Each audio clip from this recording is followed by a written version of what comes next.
How to download and install Adobe After Effects on your PC or laptop. First, you'll find the links in the description of this video. Open the first link. Select your country and click on Free Trial. Here you'll see 3 plans: Individual, Students and Teachers, and Business. Choose Individual.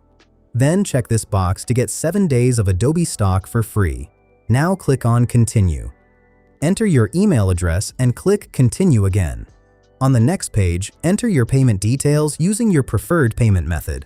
Don't worry, you won't be charged until your free trial ends. Then click on Start Free Trial.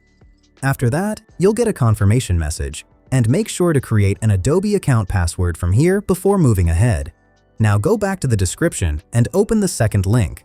This will take you to the Creative Cloud download page. Click on the Download button.